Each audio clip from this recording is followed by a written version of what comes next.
Hello good morning, जोहार, मैं संजय और आप देख रहे हैं न्यूज झारखंड। समय हो चला है झारखंड की खबरों को जानने का, उनसे अपडेट होने का। उससे पहले अगर आप न्यूज झारखंड चैनल पर नए हैं या अब तक चैनल को सब्सक्राइब नहीं किए हैं तो प्लीज चैनल को सब्सक्राइब करके बेल आइकन प्रेस कर दीजिए, जिससे अब तक झारखंड की हर एक छोटी बड़ी खबर का अपडेट आप तक पहुंचता रहे। चलिए शुरुआत करते हैं आज की पहली और महत्वपूर्ण बड़ी खबर से। झारखंड एकेडमिक काउंसिल ने 8वीं बोर्ड का रिजल्ट किया जारी, रांची जिला अव्वल। झारखंड एकेडमिक काउंसिल जैक ने गुरुवार को 8वीं बोर्ड का परीक्षा परिणाम घोषित कर दिया है। इसमें 93.31% परीक्षार्थी सफल घोषित किए गए हैं। परीक्षा बीते 2 मार्च को आयोजित की गई थी, जिसमें राज्य भर से कुल 5,16,168 परीक्षार्थी शामिल हुए थे, जिसमें से कुल 4,81,647 छात्र छात्राओं ने सफलता प्राप्त की है। परीक्षा परिणाम में एक बार फिर छात्राओं ने बाजी मारी है। सफल होने वालों में छात्राओं का प्रतिशत 93.70% रहा, जबकि 92.89% छात्र सफल हुए हैं। जिलावार प्रदर्शन में रांची जिला 96.80% के साथ शीर्ष पर रहा। इसके बाद कोडरमा 96.64% के साथ दूसरे और हजारीबाग 96.47% के साथ तीसरे स्थान पर रहा है। वहीं खूंटी जिला का प्रदर्शन सबसे कम 86.27% रहा, जबकि जामताड़ा में सफलता का प्रतिशत 89.47% दर्ज किया गया है। गुमला में 5 युवतियां नदी में डूबी, 2 चचेरी बहनों की मौत, 3 को ग्रामीणों ने सुरक्षित बचाया। गुमला जिले के बसिया थाना क्षेत्र में एक नदी में नहाने गई 5 युवतियों में से 2 चचेरी बहनों की डूबने से मौत हो गई। ग्रामीणों की मदद से 3 अन्य युवतियों को सुरक्षित बचा लिया गया। मृतकों की पहचान सनीचर टोली निवासी 18 वर्षीय काजल कुमारी और उसकी चचेरी बहन 18 वर्षीय दीपिका कुमारी उर्फ दीप शिखा के रूप में हुई है। यह घटना गुरुवार को तब हुई जब गाँव की 5 युवतियां चुटिया नदी में नहाने गई थी। नहाने के दौरान वे सभी गहरे पानी में चली गई और डूबने लगी। युवतियों को डूबता देख वहां अफरा तफरी मच गई। ग्रामीणों ने शोर सुनकर तुरंत पानी में कूदकर 3 युवतियों को बचा लिया, लेकिन 2 चचेरी बहनों की मौत हो गई। घटना की सूचना मिलने पर बसिया थाना पुलिस मौके पर पहुंची। पुलिस ने दोनों शवों को पोस्टमार्टम के लिए सदर अस्पताल गुमला भेज दिया और मामले की छानबीन शुरू कर दी है। इधर परिजनों का रो रो कर बुरा हाल है। बिजली दरों में बढ़ोतरी का विरोध। भाजपा आज 17 अप्रैल को प्रदेश भर के जिला मुख्यालयों पर करेगी प्रदर्शन। झारखंड में बढ़ती बिजली दरों, लगातार हो रही बिजली कटौती तथा पोस्टपेड मीटर में हो रही अनियमित बिलिंग के खिलाफ भारतीय जनता पार्टी ने सख्त रुख अपनाया है। आम जनता से जुड़े इस गंभीर मुद्दे को लेकर भारतीय जनता पार्टी के प्रदेश अध्यक्ष एवं राज्यसभा सांसद आदित्य साहू के निर्देशानुसार आज 17 अप्रैल को प्रदेश भर के सभी जिला मुख्यालयों पर झारखंड बिजली वितरण निगम लिमिटेड के कार्यपालक अभियंता कार्यालय के समक्ष एक दिवसीय जिला स्तरीय आक्रोशपूर्ण धरना आयोजित किया जाएगा। भाजपा प्रदेश उपाध्यक्ष भानु प्रताप शाही ने कहा है कि राज्य सरकार की उदासीनता के कारण आम उपभोक्ता भारी परेशानियों का सामना कर रहे हैं। एक और बिजली दरों में लगातार वृद्धि हो रही है तो दूसरी ओर बिजली आपूर्ति की स्थिति अत्यंत दयनीय बनी हुई है। वहीं पोस्टपेड मीटर के माध्यम से उपभोक्ताओं को मनमाने और त्रुटिपूर्ण बिल थमाए जा रहे हैं, जो पूरी तरह से अन्यायपूर्ण है। उन्होंने कहा कि यह आंदोलन पूरी तरह से जनहित से जुड़ा हुआ है और पार्टी के कार्यकर्ता प्रदेश की सभी जिलों में बड़ी संख्या में भागीदारी सुनिश्चित करने के लिए पूरी तरह से तैयार हैं। भाजपा इस मुद्दे पर जनता की आवाज बनकर सरकार को जवाबदेह बनाने का कार्य करेगी। रामगढ़ की रजरप्पा मंदिर परिसर से अतिक्रमण हटा। जिला प्रशासन ने अल्टीमेटम के बाद जेसीबी से कार्रवाई शुरू की। 254 दुकानें हटाई गई। रामगढ़ के प्रसिद्ध रजरप्पा मंदिर परिसर से अतिक्रमण हटाने की कार्रवाई शुरू हो गई है। जिला प्रशासन और पुलिस बल की मौजूदगी में गुरुवार को 254 दुकानों को हटाया गया। कई दुकानदारों ने प्रशासन की कार्रवाई से पहले ही अपनी दुकानें स्वेच्छा से हटा ली थी, जबकि शेष दुकानों को जेसीबी की मदद से हटाया गया। प्रशासन ने इन 254 दुकानों को अतिक्रमण हटाने के लिए अल्टीमेटम दिया था, जिसकी समय सीमा हाल ही में समाप्त हो गई। इससे पहले जिला प्रशासन ने 25 मार्च को सभी दुकानदारों को 15 दिनों के भीतर अतिक्रमण हटाने और दुकानें खाली करने का स्पष्ट नोटिस जारी किया था। प्रशासन का उद्देश्य मंदिर परिसर को व्यवस्थित, स्वच्छ और श्रद्धालुओं के लिए सुगम बनाना है। अधिकारियों का मानना है कि अतिक्रमण हटने से मंदिर परिसर की सुंदरता बढ़ेगी और श्रद्धालुओं को बेहतर सुविधाएं मिल सकेंगी। झारखंड में बढ़ी गर्मी। आज 17 और कल 18 अप्रैल को इन जिलों में लू का अलर्ट, लोगों को सावधान रहने की सलाह। साथ ही इन जिलों में हल्की बारिश। तो झारखंड में गर्मी ने तेज रफ्तार पकड़ ली है और राज्य के कई जिलों में तापमान 40 डिग्री सेल्सियस के आसपास पहुंच चुका है। मौसम विभाग के अनुसार आज 17 और कल 18 अप्रैल को राजधानी रांची समेत 13 जिलों में लू चलने की आशंका जताई गई है। रांची, खूंटी, रामगढ़, हजारीबाग, लोहरदगा और पलामू सहित कुछ जिलों में लू चल सकती है। राजधानी रांची में तेज धूप और गर्म हवाओं का असर साफ दिखेगा। वहीं आज 17 अप्रैल को राज्य के उत्तर पूर्वी हिस्सों में आंशिक बादल छाने और हल्की बारिश होने की संभावना है, लेकिन रांची सहित अधिकांश जिलों में मौसम शुष्क बना रहेगा। इधर पिछले 24 घंटे के दौरान राज्य में मौसम शुष्क रहा। इस दौरान कई जिलों में तापमान 40 डिग्री सेल्सियस से भी पार रिकॉर्ड किया गया है। हालांकि इस दौरान रामगढ़ समेत कई क्षेत्रों में तेज हवाओं के साथ हल्की से लेकर मध्यम दर्जे की बारिश भी रिकॉर्ड की गई है। मौसम विभाग का अनुमान है कि आने वाले 5 दिनों में तापमान में 3 से 4 डिग्री सेल्सियस तक की और वृद्धि हो सकती है, जिससे गर्मी और अधिक परेशान कर सकती है। मौसम विभाग ने इस दौरान लोगों को तेज धूप और लू से बचने के लिए सतर्क रहने और घर से निकलते समय सावधानी बरतने और पर्याप्त मात्रा में पानी पीने की सलाह दी गई है। तो झारखंड में आज कई क्षेत्रों में लू की चेतावनी जारी की गई है, तो कई क्षेत्रों में हल्की बारिश भी दर्ज की जा सकती है। इस दो तरफा मौसम के दौरान लोगों को अधिक सावधानी बरतने की सलाह दी गई है। रामगढ़ में वज्रपात से युवक की मौत, पसरा मातम। रामगढ़ जिले के रजरप्पा थाना क्षेत्र के चितरपुर पूर्वी पंचायत अंतर्गत कुर्मी टोला में वज्रपात की चपेट में आकर एक किसान की मौत हो गई। मृतक की पहचान सरजू चौधरी पिता मीनू चौधरी 35 वर्षीय के रूप में हुई है। बताया जाता है कि मृतक ट्रैक्टर लेकर खेतों में काम कर रहा था। इसी बीच तेज बारिश शुरू हो गई।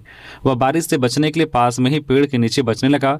इसी बीच वज्रपात की चपेट में आकर उसकी मौत हो गई। घटना की सूचना मिलते ही रजरप्पा पुलिस मौके पर पहुंची। उसके बाद शव को पोस्टमार्टम के लिए सदर अस्पताल रामगढ़ भेज दिया। घटना के बाद परिजनों का रो रो कर बुरा हाल है।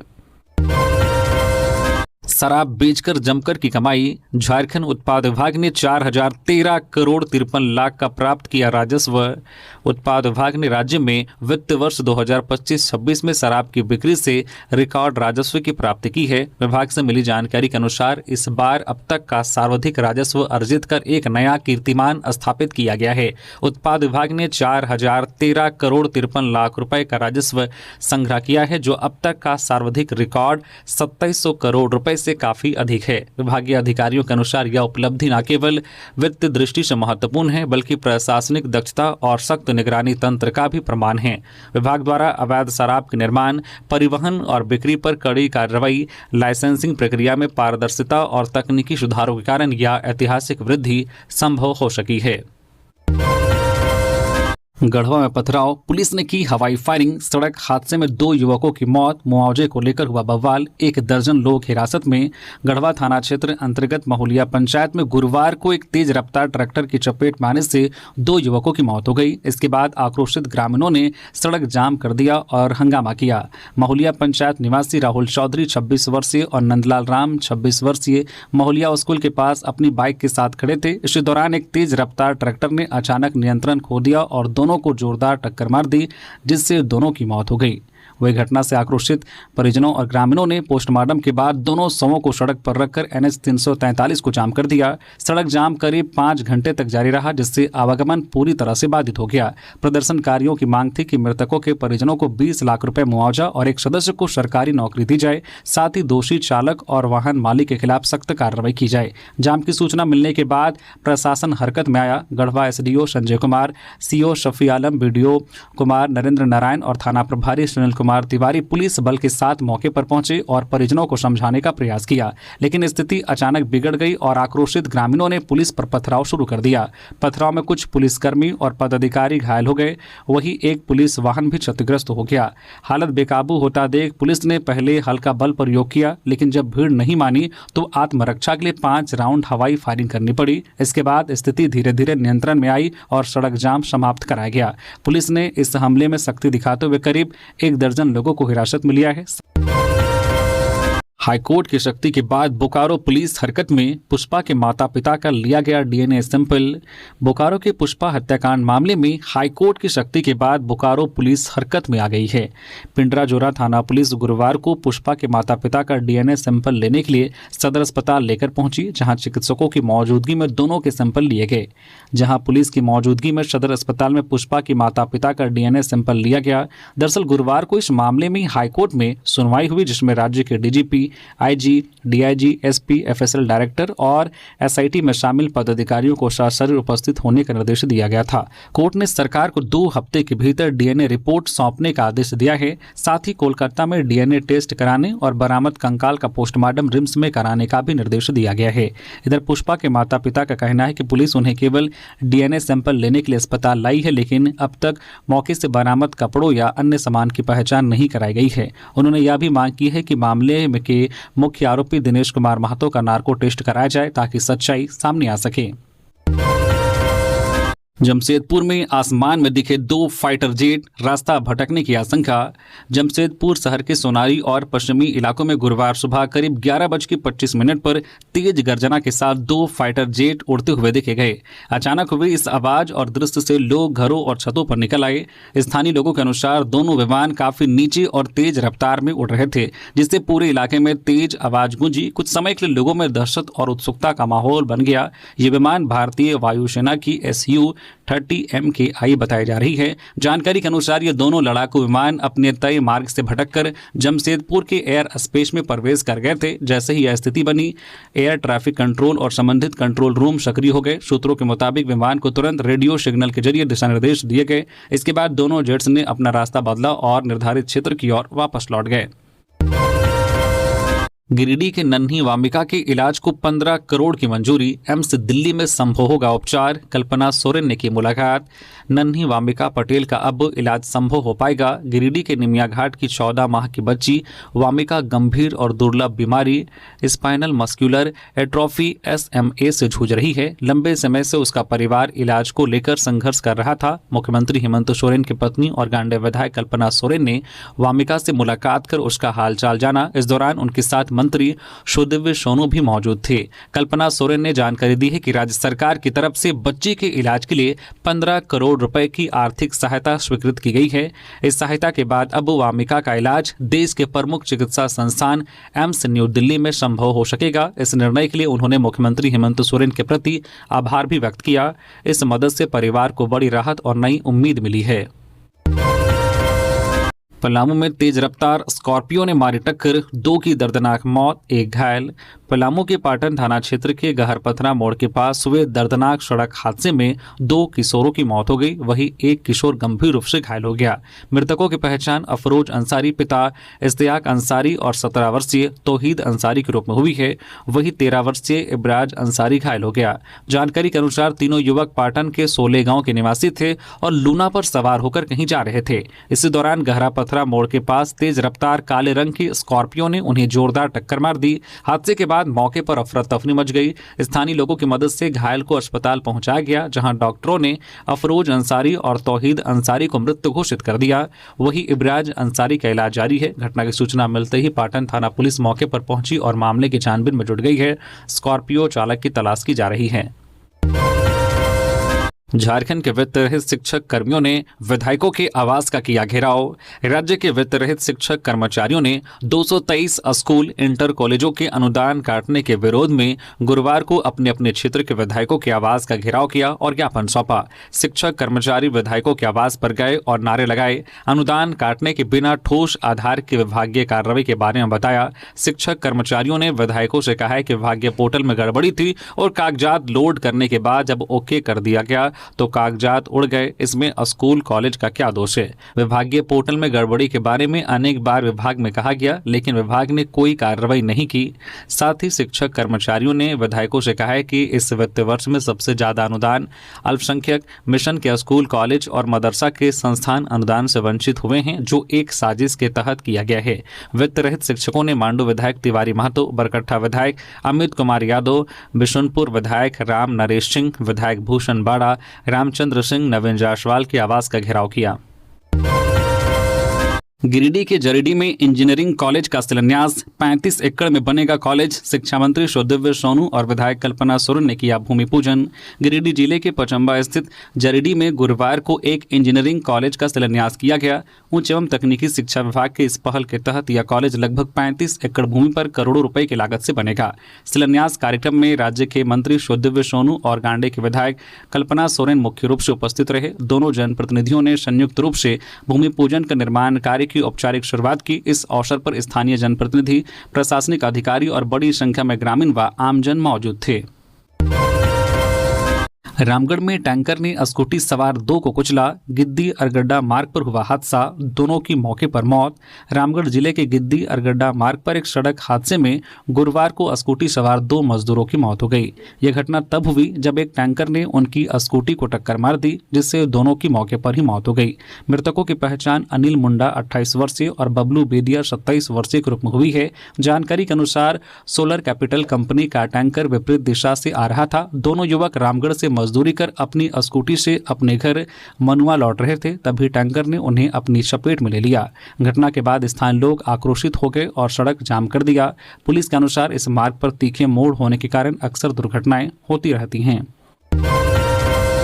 आरबीआई में नौकरी का सुनहरा मौका। जेई के पदों पर निकली वैकेंसी। भारतीय रिजर्व बैंक आरबीआई ने जूनियर इंजीनियर जेई के पदों पर भर्ती प्रक्रिया 16 अप्रैल से शुरू कर दी है। इस भर्ती के तहत कुल 11 पदों पर नियुक्ति की जाएगी। इच्छुक और योग्य उम्मीदवार 6 मई तक ऑनलाइन आवेदन कर सकते हैं।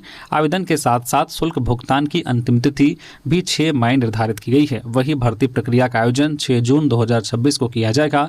उम्मीदवारों की आयु सीमा 20 वर्ष और अधिकतम आयु 30 वर्ष निर्धारित की गई है। अनारक्षित वर्गों को नियमानुसार आयु में छूट दी जाएगी। लातेहार में खुशियां मातम में बदली। शादी का कार्ड बांटकर लौट रहे चाचा की सड़क हादसे में मौत। लातेहार जिले के बालूमाथ थाना क्षेत्र के भगिया गांव में गुरुवार को जिस घर में शादी की तैयारियां चल रही थी, अचानक वहां मातम पसर गया। दूल्हे के चाचा धनेश्वर राम 57 वर्षीय की मौत सड़क दुर्घटना में हो जाने के बाद घर में कोहराम मच गया। धनेश्वर राम थाना क्षेत्र के भगिया ग्राम निवासी थे। बताया जाता है कि धनेश्वर राम अपने भतीजे बिक्की की शादी का कार्ड बांटकर अपने घर लौट रहे थे।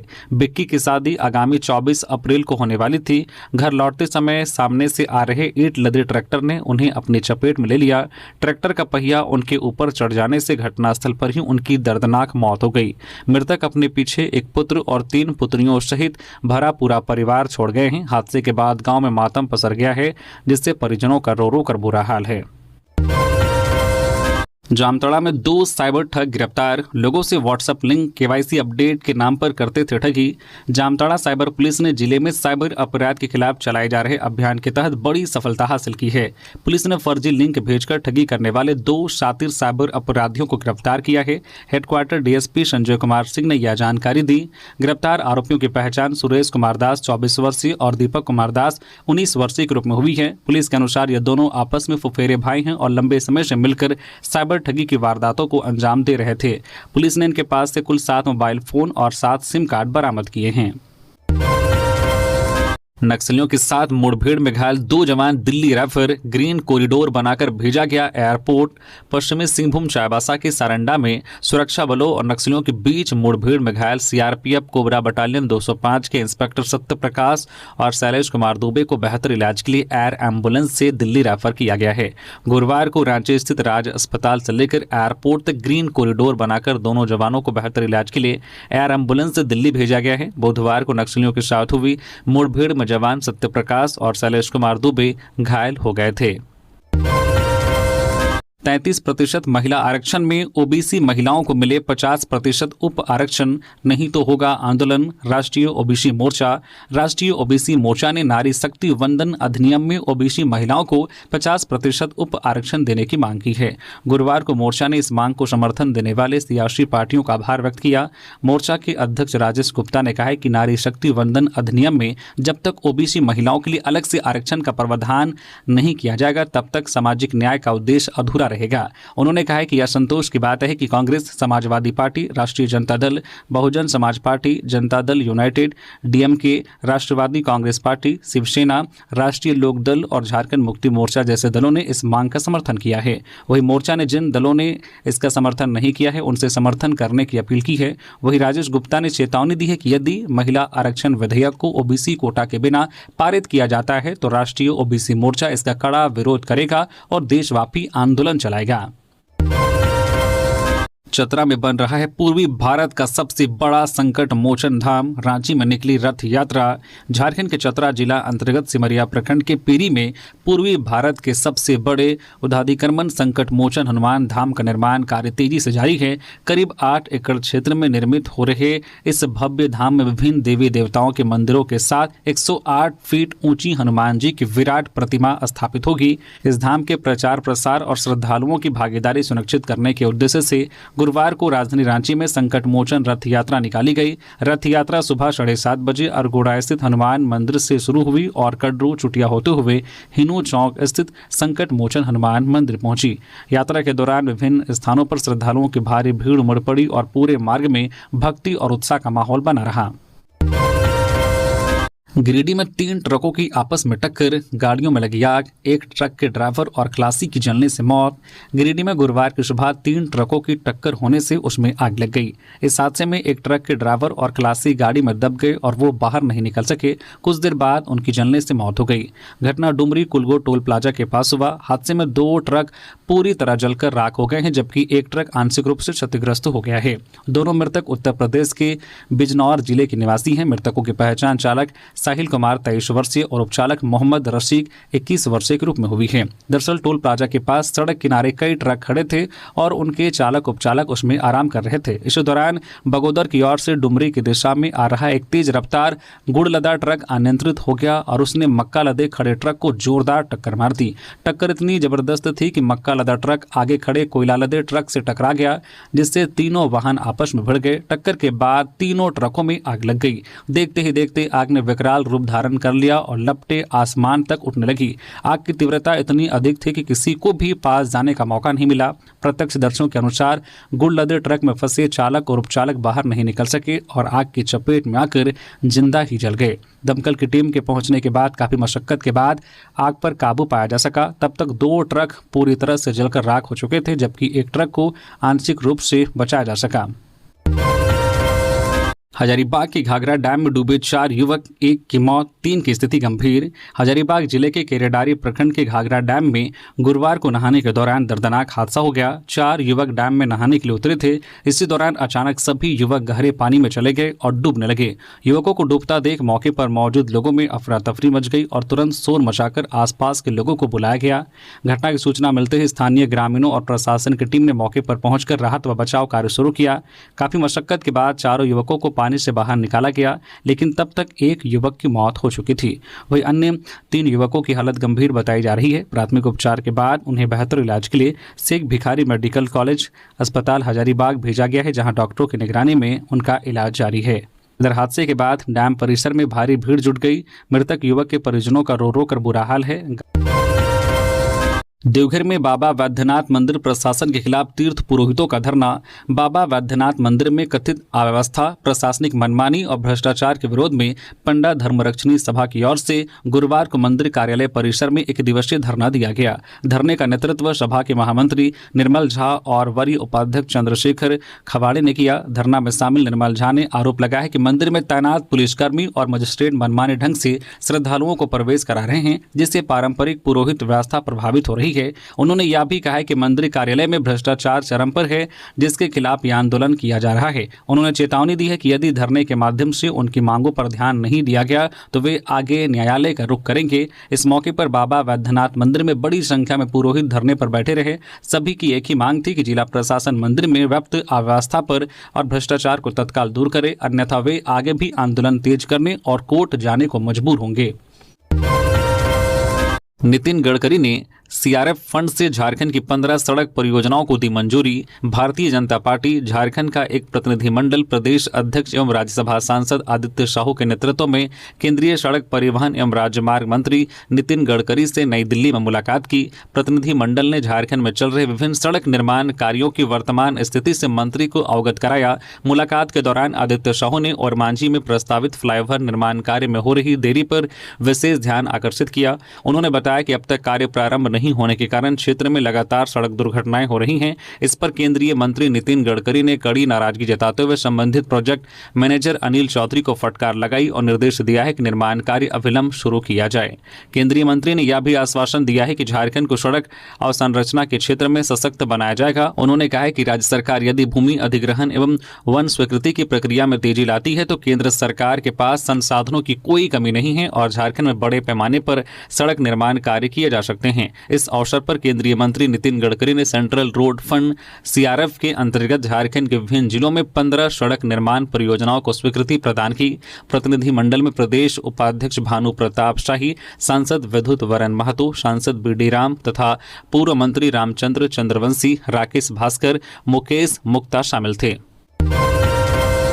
सरकारी कर्मचारियों को वेतन मिलना शुरू, फर्जी निकासी की जांच भी जारी। राज्य के सरकारी कर्मचारियों को मार्च का वेतन मिलना शुरू हो गया है। फिलहाल उन्हीं कर्मचारियों का वेतन भुगतान हो रहा है जिनके ब्यौरे का सत्यापन हो चुका है। इसके साथ ही राज्य के विभिन्न जिलों के उपायुक्तों द्वारा अपने स्तर से ट्रेजरी से वेतन मद में हुई निकासी की जाँच भी की जा रही है। देवघर में 4 साइबर अपराधी गिरफ्तार। पीएम किसान व कैशबैक के नाम पर करते थे ठगी। साइबर थाना पुलिस ने कार्रवाई करते हुए 4 साइबर अपराधियों को गिरफ्तार किया है। गुप्त सूचना के आधार पर 15 अप्रैल को आरोपियों को साइबर ठगी करते हुए पकड़ा गया। गिरफ्तार आरोपियों की पहचान नीरज कुमार 18 वर्षीय, खालिद अंसारी 23 वर्षीय, सुमन अंसारी 24 वर्षीय और सोहेल अंसारी 36 वर्षीय के रूप में हुई है। पुलिस के अनुसार आरोपी पीएम किसान योजना का फर्जी लिंक भेजकर धानी फाइनेंस के नाम पर लोन दिलाने का झांसा देकर और खुद को फोन पे, पेटीएम कस्टमर केयर अधिकारी बताकर कैशबैक का लालच देकर लोगों से ठगी करते थे। इसके अलावा एयरटेल पेमेंट बैंक अधिकारी बनकर बैंकिंग सुविधा चालू कराने के नाम पर भी धोखाधड़ी की जाती थी। छापेमारी के दौरान आरोपियों के पास से 6 मोबाइल फोन, 6 सिम कार्ड और 2 प्रतिबंधित सिम बरामद किए गए हैं। पुलिस ने मामला दर्ज कर आगे की कार्रवाई शुरू कर दी है। हजारीबाग के छड़वा डैम में मिला युवक का शव। लातेहार से बहन के घर आया था। हजारीबाग जिले के पेलावल थाना क्षेत्र स्थित छड़वा डैम में एक युवक का शव मिला है। गुरुवार को डैम पर घूमने गए स्थानीय लोगों ने पानी में शव उपलाता देखा, जिसके बाद तत्काल पुलिस को सूचना दी गई। पेलावल थाना पुलिस मौके पर पहुंची और शव को कब्जे में लेकर पोस्टमार्टम के लिए शेख भिखारी मेडिकल कॉलेज अस्पताल भेज दिया। मृतक की पहचान लातेहार जिले के बालूमात निवासी गुड्डू तिवारी के रूप में हुई है। वह अपनी बहन के घर हजारीबाग आया हुआ था। परिजनों ने बताया कि गुड्डू बुधवार शाम से ही घर से लापता था, जिसकी तलाश की जा रही थी। पुलिस पूरे मामले की जांच कर रही है। रांची में 3 साल की मासूम बच्ची के साथ गलत हरकत, शिकंजे में आरोपी वैन ड्राइवर।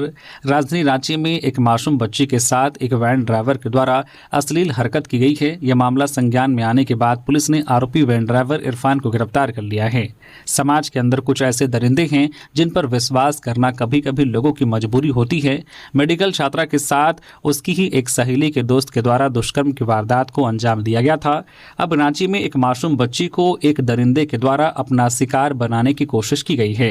रांची में कोतवाली थाना क्षेत्र के एक प्ले स्कूल में पढ़ने वाली 3 साल की मासूम बच्ची के साथ उसके स्कूल वैन के ड्राइवर के द्वारा गलत हरकत की गई। बच्ची के द्वारा इशारों में अपनी मां को सारी बातें बताई गई, जिसके बाद मां सीधे कोतवाली थाना पहुंची और आरोपी के खिलाफ मामला दर्ज कराया गया। इस मामले की गंभीरता को देखते हुए कोतवाली पुलिस तुरंत हरकत में आई और वैन ड्राइवर इरफान को गिरफ्तार कर लिया है। गिरफ्तार वैन ड्राइवर को पुलिस ने जेल भेज दिया है। बच्ची की उम्र मात्र 3 साल है। ऐसे में CWC के सामने वो कुछ बोल नहीं पाई, लेकिन माता पिता के बयान रिकॉर्ड किए गए हैं। झारखंड में ट्रेजरी घोटाले से मचा हड़कंप। अब होमगार्ड्स के वेतन निकासी को लेकर गाइडलाइंस जारी। बोकारो, हजारीबाग और रांची में ट्रेजरी घोटाले सामने आने के बाद हर महकमे में हड़कंप मचा हुआ है। इसी बीच होमगार्ड के वेतन निकासी को लेकर भी जांच और सतर्कता दोनों ही शुरू कर दिया गया है। होमगार्ड डीजी ने राज्य के सभी होमगार्ड के कर्तव्य भत्ते की निकासी की प्रक्रिया और पारदर्शी बनाने के लिए कई निर्देश जारी किए हैं। झारखंड के अलग अलग जिलों में वेतन भुगतान के नाम पर ट्रेजरी के जरिए हुए करोड़ों रुपए के घोटाले घोटाले के बाद अब होमगार्ड के वेतन निकासी को लेकर सतर्कता निगरानी बढ़ती जा रही है। झारखंड के वित्त मंत्रालय के पत्र के निर्देश अनुसार होमगार्ड डीजी ने सभी गृह रक्षकों कर्तव्य भत्ता निकासी के पूर्व सभी जमा कागजातों के सभी बिंदुओं का सत्यापन करने का आदेश दिया है। हजारीबाग के शेख भिखारी अस्पताल में मैकेनिक की मौत, मुआवजे की मांग पर परिजनों ने किया सड़क जाम। शहर के शेख भिखारी मेडिकल कॉलेज अस्पताल में काम के दौरान गुरुवार को एक मैकेनिक की मौत हो गई।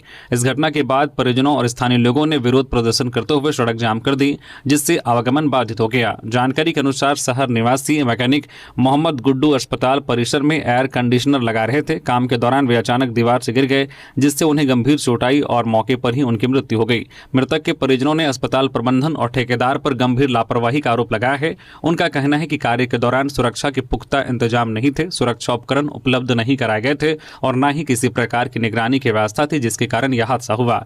घटना के बाद परिजनों और स्थानीय लोगों ने मृतक के लिए उचित मुआवजे और दोषियों पर कार्रवाई की मांग को लेकर सड़क जाम कर दी। सूचना मिलने पर सदर अंचलाधिकारी आशुतोष कुमार और संबंधित थाना प्रभारी मौके पर पहुंचे। उन्होंने स्थिति को नियंत्रित किया और परिजनों को आश्वासन दिया है कि मामले की निष्पक्ष जांच की जाएगी। सदर अंचलाधिकारी आशुतोष कुमार ने बताया कि सरकारी प्रावधानों के तहत मृतक के परिवार को मुआवजा दिया जाएगा। रामगढ़ भट्ठी ब्लास्ट हादसा, मरने वाले मजदूरों की संख्या बढ़कर हुई 5। झारखंड के रामगढ़ के हेंसला स्थित झारखंड इस्पात प्राइवेट लिमिटेड में पिछले 6 अप्रैल को हुई भट्ठी ब्लास्ट हादसा में मरने वाले मजदूरों की संख्या बढ़कर 5 हो गई है। रांची रोड के मजदूर श्यामदेव बरई ने बुधवार देर रात इलाज के दौरान रांची में दम तोड़ दिया। 4 मजदूरों का इलाज अभी भी चल रहा है। भट्ठी ब्लास्ट हादसे में 9 मजदूर झुलस गए थे, जिसमें महुआ डांड हेंसला के ब्रिजलाल बेदिया, अशोक बेदिया, अरगड्डा के राजू झा, रामगढ़ के अखिला राय की मौत रांची में इलाज के दौरान पहले ही हो चुकी है। रांची में सघन वाहन जांच अभियान, नियम तोड़ने वालों से वसूला गया 7,64,000 जुर्माना। रांची जिला प्रशासन के निर्देश पर जिले में सड़क सुरक्षा और यातायात अनुशासन को लेकर सघन अभियान चलाया गया। उपायुक्त मंजूनाथ भजंत्री के निर्देश पर जिला परिवहन पदाधिकारी अखिलेश कुमार के नेतृत्व में नगड़ी, नामकुम और बेड़ो थाना क्षेत्रों में वाहन जांच की गई। अभियान के दौरान कुल 153 वाहनों के दस्तावेजों की जांच की गई। जांच के दौरान टैक्स, फिटनेस सर्टिफिकेट, इंश्योरेंस, प्रदूषण प्रमाण पत्र, परमिट, ड्राइविंग लाइसेंस और ओवरलोडिंग से जुड़े कागजात शामिल थे। इस दौरान 24 वाहनों में नियमों का उल्लंघन पाया गया। इन वाहनों पर कुल 7,64,154 रुपये का जुर्माना लगाया गया। बोकारो में साइबर ठगी का अड्डा ध्वस्त, जामताड़ा के 4 आरोपी गिरफ्तार। केवाईसी अपडेट के नाम पर करते थे application mobile hack. Bokaro police ने एक बड़े साइबर ठगी गिरोह का भंडाफोड़ करते हुए 4 आरोपियों को गिरफ्तार किया है। एसपी को मिली गुप्त सूचना के आधार पर चास मुफस्सिल थाना क्षेत्र के मालती नक्सलरिया सिटी स्थित ए ब्लॉक प्लॉट नंबर 101 में छापेमारी की गई। चास के एसडीपीओ प्रवीण कुमार सिंह ने बताया कि पुलिस ने मौके से चारों आरोपियों को मोबाइल फोन और लैपटॉप का उपयोग कर साइबर ठगी करते हुए रंगे हाथ पकड़ा। पूछताछ में आरोपियों ने खुलासा किया है कि वे लोगों को केवाईसी अपडेट, एटीएम बंद होने या लोन दिलाने का झांसा देते थे। पुलिस के अनुसार यह गिरोह पिछले 3 से 4 महीनों से एक किराए के मकान में रहकर इन साइबर अपराधों को अंजाम दे रहा था। गिरफ्तार आरोपियों की पहचान प्रकाश दास 35 वर्षीय, सूरज दास 32 वर्षीय, अंकित दास 25 वर्षीय और प्रियांशु दास 22 वर्षीय के रूप में हुई है। ये सभी जामताड़ा जिले के निवासी हैं। छापेमारी के दौरान पुलिस ने 16 एंड्रॉयड मोबाइल फोन और एक लैपटॉप और संदिग्ध मोबाइल नंबरों से भरी एक डायरी बरामद की है।